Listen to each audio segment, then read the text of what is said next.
Papayagan daw ang warrantless arrest ng mga otoridad sakaling mahuhuli sa akto ang mga lalabag sa Bilang Pilipino 2025. Live mula sa Comelec National Canvassing Center, nasa frontline ng balitang yan si Brian Basa. Brian, anong sitwasyon dyan ngayon?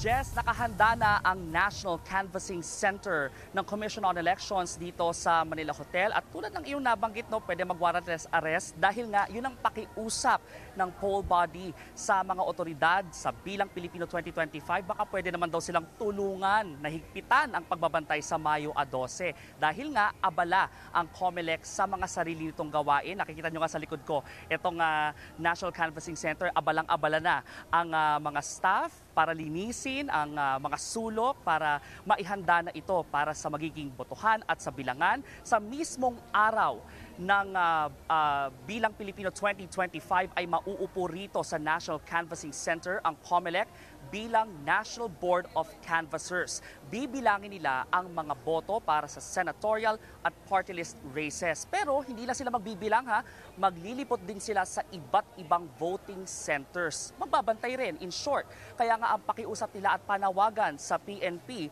ay tulungan sila sa pagbabantay lalo na kontra vote buying. Tulad ng nabanggit po, Jess, ay pwedeng mag-warrantless arrest ang mga pulis kapag nahuli nila sa akto o nangyari mismo sa harapan nila ang insidente ng vote buying at iba pang mga election offense, para mas madaling masawata ang mga ito. Handa naman daw rin ang COMELEC na protektahan ang mga otoridad na gagampanan ang kanilang papel sa mahigpit na pagbabantay na ito. In fact, itong COMELEC din ay naghain na rin ng show cause orders, a little more on that later.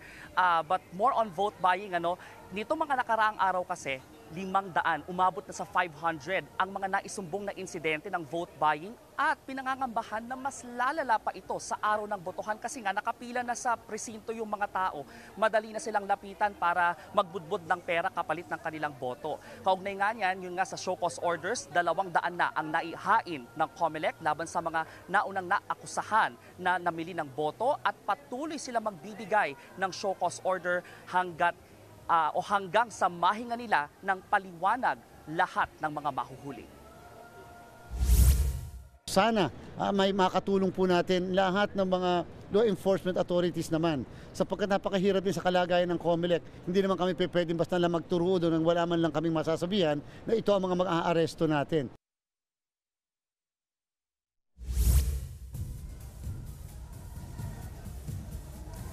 Ayan, at nakikita nyo nga, pakita natin ulit. Pasilip natin sa ating mga kapatid na ayan abalang-abalang sa pagva-vacuum dyan, sa gilid-gilid para walang alikabok. Sa araw ng botohan, makikita ninyo, unti-unti nagsuzoom out ang ating camera, unti-unti rin nakikita yung dami ng upuan sa National Canvassing Center. Yung mauupo sa baba, yung mga pinaka-poll watcher ng mga kandidato, usually legal team ang mauupo riyan. Meron din tayong, we heard na may mga observer din galing sa iba't ibang mga bansa na mauupo riyan para sumama sa pagbabantay sa magiging bilangan. Tapos, sa entablado, ayan, unti-unti na tayo lumalapit dyan sa entablado. Diyan naman mauupo ang National Board of Canvassers o yung COMELEC Anbanc bilang National Board of Canvassers. 3:00 po ng hapon mangyayari ang pag-upong yan o yung pag-convene. Kahit hindi pa matatapos ang botohan, ay magko-convene na ang COMELEC para agad ma-initialize yung kanilang system at para mapatunayan agad sa taong bayan na zero, meaning wala pang pumapasok na boto sa kanilang system. So, maaga silang makakapag-convene para agaran din nilang mabilang ang mga boto. Samantala, hindi lang vote buying ang tutugisin ng COMELEC at hindi lang election offenses, kundi yung mga nagpapakalat ng fake news, yung mga mali at mapanirang impormasyon.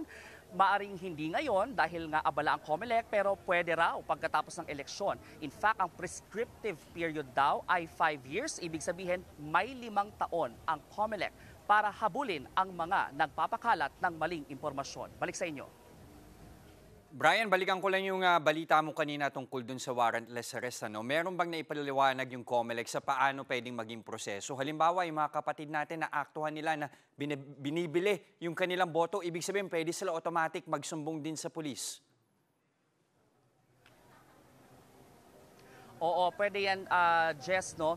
Kasi nga, ang pinupunto ni Chairman George Garcia ay hindi mo na kailangan dapat pumunta sa korte o sa munisipyo o sa City Hall para humingi ng warrant of arrest. Kung nakita nyo naman sa mismong harapan ninyo na merong insidenteng related sa eleksyon, tulad ng vote buying, no? O kaya pangingikil, o kaya panggugulo na related sa eleksyon. So, ang gusto ng COMELEC ngayon na hindi lang meaning, pag sinabing mahigpit na pagbabantay, ay agad masasawata ang mga election-related offense na ito. Kasi nga, ang inaasahan din ng COMELEC, sa dami ng mga mahuhuli, ay mukhang nga abutin din sila hanggang after election para habulin, pagpaliwanagin, o kaya even makasuhan o matiyak na makasuhan ang mga ito. Balik sa inyo. Nag-uulat mula sa Maynila, maraming salamat Brian Basa. Mga kapatid, Jess De Los Santos po. Iba na ang may alam at may pakialam sa panahon ngayon. Para sa tuloy-tuloy na balitaan sa Frontline kahit weekend, mag-follow at mag-subscribe sa social media pages ng News 5.